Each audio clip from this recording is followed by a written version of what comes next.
For almost 800 years, Nizhny Novgorod has stood along the banks of the Volga and Oka rivers, and it's one of European Russia's most picturesque cities. It's the fourth largest in the country, an important economic and cultural centre, and home to 1.3 million people. This is definitely one of the better waterfront views of Nizhny.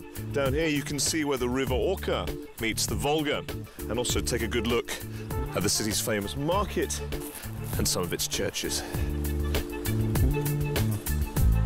Nizhny's streets are filled with echoes of its past, from the statues that line the promenades to the city's beautiful range of architecture. But it's also home to a modern business community, and one of the biggest markets here is transport. So this is a marshrutka, or a minibus, and they're everywhere in Russia. They're cheap, reliable, and if you're very lucky, really comfy. And 70% of them are made here in Nizhny Novgorod. And they're made by Gaz, one of the city's most famous brands. They've been producing automobiles since the early 1930s, and all the classics are on display in the company museum. So you can see that Gaz used to produce some pretty snazzy family vehicles, including the famous Volga, which every Soviet citizen wanted to own.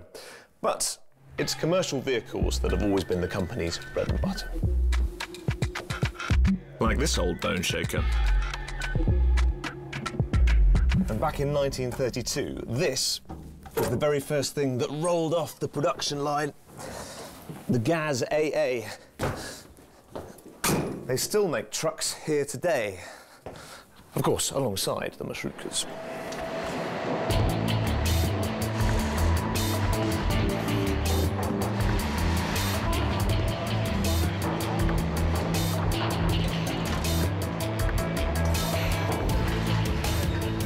Gaz has seen some tough times, but production is now on the increase, and it's all overseen by Swedish CEO Bo Andersson, who previously worked for General Motors for more than 20 years.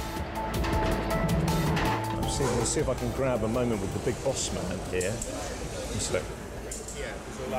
Excuse me, Mr. Andersson. Hello, James Brown. Welcome to Gaz. Thank you very much for having us. I'm hoping you've got a minute to tell us a little bit about the company. Brilliant. I've been looking at the museum, so you can already see there's a long history between Nizhny Novgorod and Gaz. Yeah. How important do you think this factory and company are for the city? I think it's extremely important. I mean, first, next year we are turning 80 years. Secondly, the Gaz group in the Nizhny Novgorod Oblast stands for 75% of all machine building. So we have 3 plants here, or 3 complexes. This is the largest. This is 3,000 hectares of land. And their 15,000 employees are expecting a busy time ahead. They're churning out one of the most popular minibuses, the Gaz microbus, on this line, and each component is fitted in a matter of seconds. They each cost around $14,000, and they can produce 400 every day. And once the puzzle's been put together, there's just a few final checks to take care of. Sort of the last test that they do here, and make sure the entire car is waterproof. Let's see.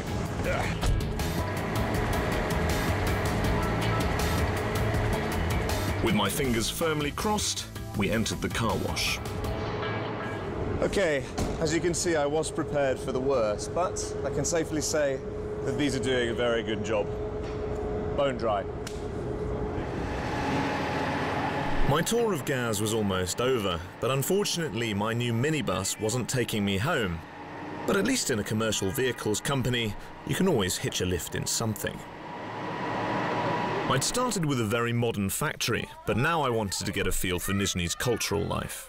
Well, you might not think it to look around here, but winter is almost over. There's a few buds up here on the trees, and I've come to this old village to have a look at a very traditional Nizhny Novgorod rite of spring. You're it. Right. It helps to be light on your feet for this celebration.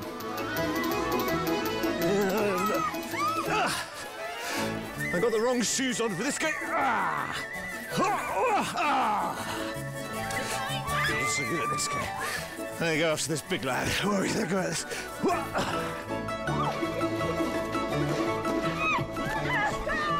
Sadly, my tag skills aren't what they were, and I took a break to join Olga and find out a little more about what was going on. Oh, boy. Time out, guys, time out. I'm too old for this. Hello, previous. Hello. Hello. So what's going on here, then? There is a bit of merrymaking going on here. Spring has come, the snow is melting away, in accordance with tradition. It's a festive occasion. And it's been celebrated for well over a century. Mothers would bake bird-shaped biscuits, and when everyone had a treat, it was time for the procession.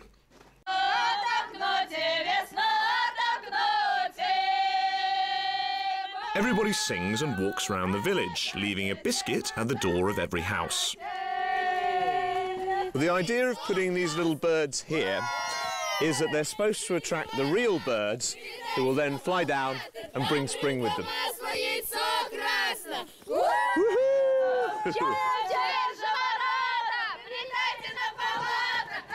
The nesting larks were regarded as a good omen, meant to protect the villagers' homes from fire and disease. And finally, when the biscuits are thrown into the air, it's believed they become part of spring itself. But if you are taking part in this ritual, you might want to keep an eye on your new friends. What?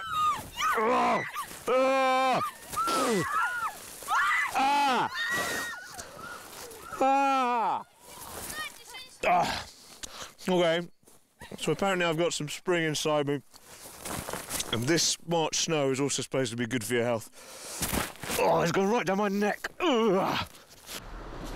Now that spring had officially sprung, I was eager to continue my sightseeing, and Olga pointed me in the direction of one of the area's most popular tourist spots.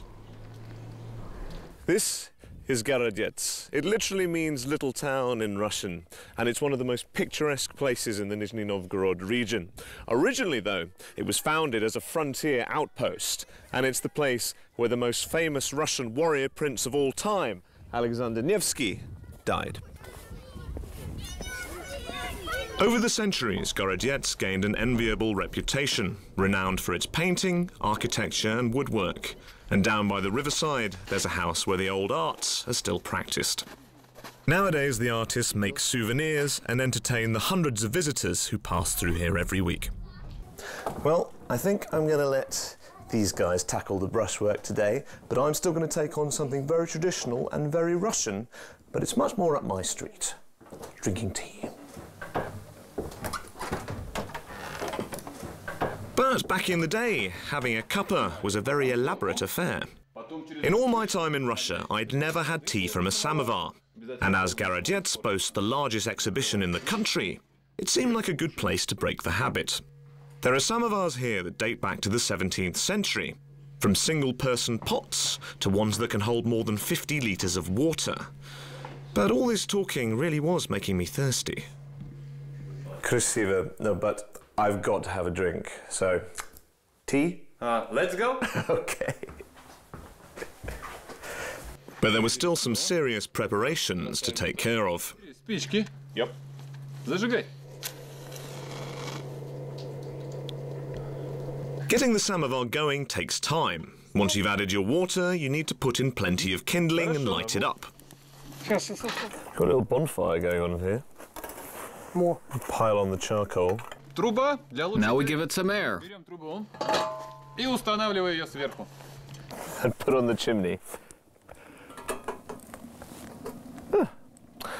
And now we wait. Ну а But теперь. it was pretty cold outside, and I was getting a little impatient. Yes. It's going to be much longer. Yes. Okay. Let's take this off. Okay, now I'm lost. Форочку. Right. Stick that on top. But apparently the Russians had an ingenious method to turn up the heat. You just needed to give it a good shoeing.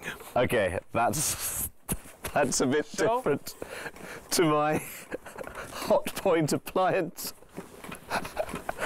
God, I hope it doesn't taste of boot. It's going to be very tasty. So now I've heard of Earl Grey.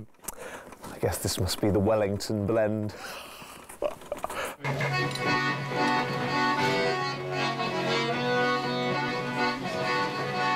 Our boot did the job admirably, and with our samovar steaming, we headed into the dining room to be greeted by a fantastic spread. So after all that effort, I think this is a cuppa that deserves a bit of ceremony. And they definitely know how to do afternoon tea here in Gorodets. It was a very civilized way to end my trip to Gorodets, but sadly I hadn't come to the Nizhny region for tea and cakes.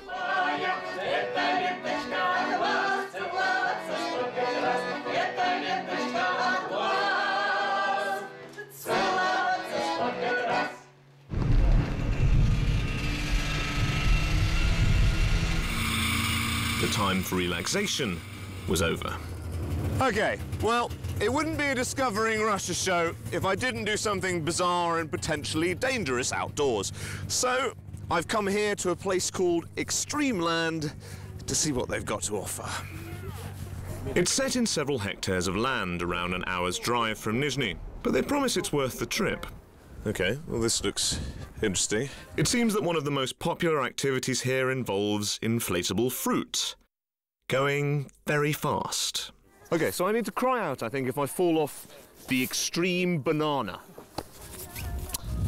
This is a first. Okay. And attached to another snowmobile, I was given a tour of the complex. Although even gripping on for dear life won't save you on this thing.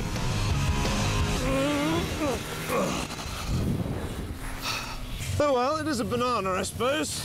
So I guess it's going to be slippery. Take two. Oh, cripes. I was hoping that after several more crashes, I might be allowed a rest. But here at Extreme Land, they make you put up or shut up.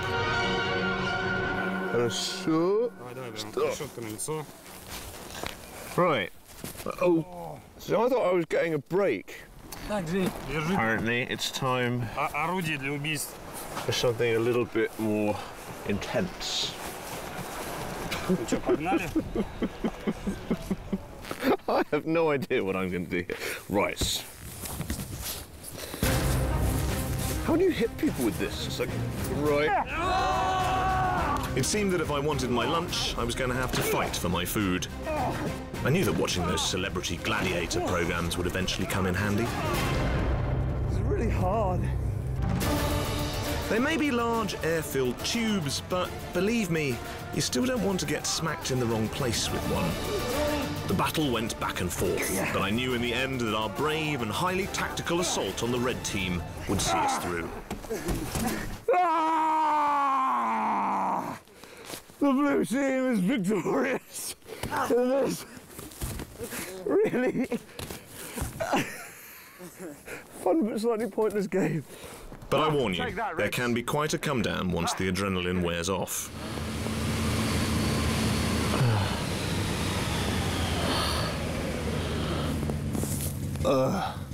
Whoever thought inflatable things could be so dangerous? But at least I'm going out on my horse.